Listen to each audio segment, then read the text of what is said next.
Kemudian daripada itu Tuhan menunjuk 70 murid yang lain. Lalu mengutus mereka berdua-dua mendahuluinya ke setiap kota dan tempat yang hendak dikunjunginya. Katanya kepada mereka, "Tuaian memang banyak, tetapi pekerja sedikit. Karena itu mintalah kepada Tuan yang empunya tuaian, supaya ia mengirimkan pekerja-pekerja untuk tuaian itu. Pergilah, sesungguhnya aku mengutus kamu seperti anak domba ke tengah-tengah serigala.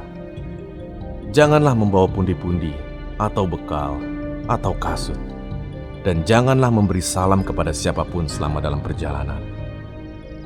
Kalau kamu memasuki suatu rumah, katakanlah lebih dahulu, damai sejahtera bagi rumah ini. Dan jikalau di situ ada orang yang layak menerima damai sejahtera, maka salammu itu akan tinggal atasnya. Tetapi jika tidak, salammu itu kembali kepadamu. Tinggallah dalam rumah itu, makan dan minumlah apa yang diberikan orang kepadamu, sebab seorang pekerja patut mendapat upahnya. Janganlah berpindah-pindah rumah.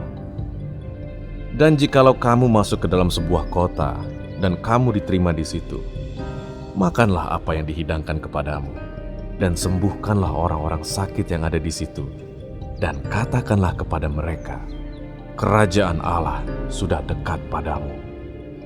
Tetapi jikalau kamu masuk ke dalam sebuah kota dan kamu tidak diterima di situ, pergilah ke jalan-jalan raya kota itu dan serukanlah, juga debu kotamu yang melekat pada kaki kami kebaskan di depanmu.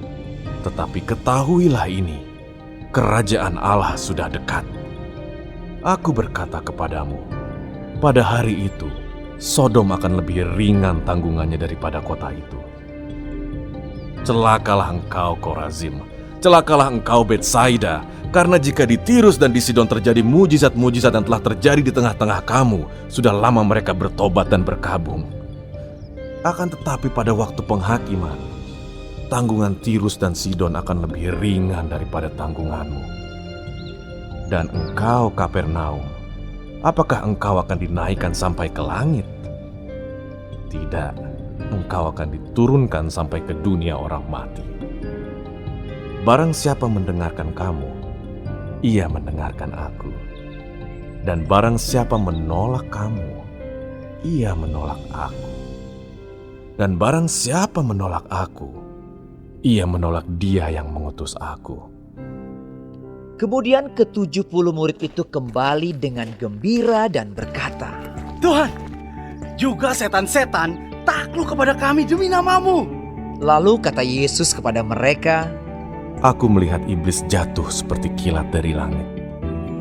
Sesungguhnya, aku telah memberikan kuasa kepada kamu untuk menginjak ular dan kalajengking, dan kuasa untuk menahan kekuatan musuh, sehingga tidak ada yang akan membahayakan kamu. Namun demikian, janganlah bersukacita karena roh-roh itu takluk kepadamu, tetapi bersukacitalah karena namamu ada terdaftar di sorga. pada waktu itu juga bergembiralah Yesus dalam Roh Kudus dan berkata, Aku bersyukur kepadamu Bapa, Tuhan langit dan bumi, karena semuanya itu Engkau sembunyikan bagi orang bijak dan orang pandai, tetapi Engkau nyatakan kepada orang kecil.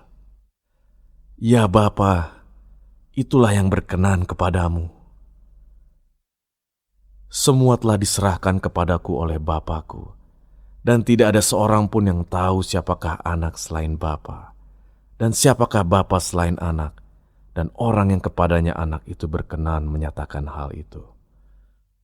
Sesudah itu berpalinglah Yesus kepada murid-muridnya tersendiri dan berkata, Berbahagialah mata yang melihat apa yang kamu lihat.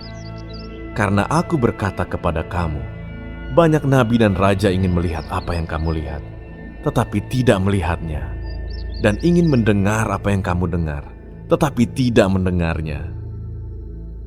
Pada suatu kali berdirilah seorang ahli Taurat untuk mencoba Yesus. Katanya, Guru, apa yang harus kuperbuat untuk memperoleh hidup yang kekal? Jawab Yesus kepadanya, Apa yang tertulis dalam hukum Taurat? Apa yang kau baca di sana?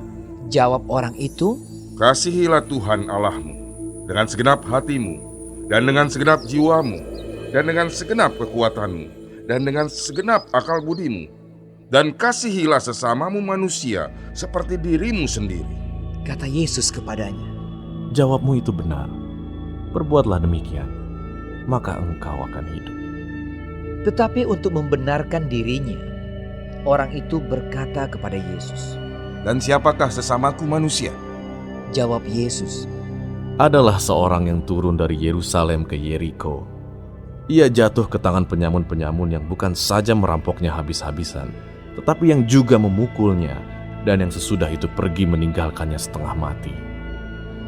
Kebetulan ada seorang imam turun melalui jalan itu. Ia melihat orang itu, tetapi ia melewatinya dari seberang jalan. Demikian juga seorang Lewi datang ke tempat itu. Ketika ia melihat orang itu, ia melewatinya dari seberang jalan. Lalu datang seorang Samaria yang sedang dalam perjalanan ke tempat itu. Dan ketika ia melihat orang itu, tergeraklah hatinya oleh belas kasihan. Ia pergi kepadanya lalu membalut luka-lukanya. Sesudah ia menyiraminya dengan minyak dan anggur. Kemudian ia menaikkan orang itu ke atas keledai tunggangannya sendiri, lalu membawanya ke tempat penginapan dan merawatnya. Keesokan harinya, ia menyerahkan 2 dinar kepada pemilik penginapan itu. Katanya, "Rawatlah dia, dan jika kau belanjakan lebih dari ini, aku akan menggantinya waktu aku kembali." Siapakah di antara ketiga orang ini, menurut pendapatmu, adalah sesama manusia dari orang yang jatuh ke tangan penyamun itu? Jawab orang itu. Orang yang telah menunjukkan belas kasihan kepadanya. Kata Yesus kepadanya. Pergilah dan perbuatlah demikian. Ketika Yesus dan murid-muridnya dalam perjalanan, tibalah ia di sebuah kampung. Seorang perempuan yang bernama Marta menerima dia di rumahnya. Perempuan itu mempunyai seorang saudara yang bernama Maria. Maria ini duduk dekat kaki Tuhan dan terus mendengarkan perkataannya. Sedang Marta sibuk sekali melayani. Ia mendekati Yesus dan berkata, "Tuhan, tidakkah Engkau peduli bahwa saudaraku membiarkan aku melayani seorang diri? Suruhlah dia membantu aku." Tetapi Tuhan menjawabnya, Marta, Marta, engkau khawatir dan menyusahkan diri dengan banyak perkara.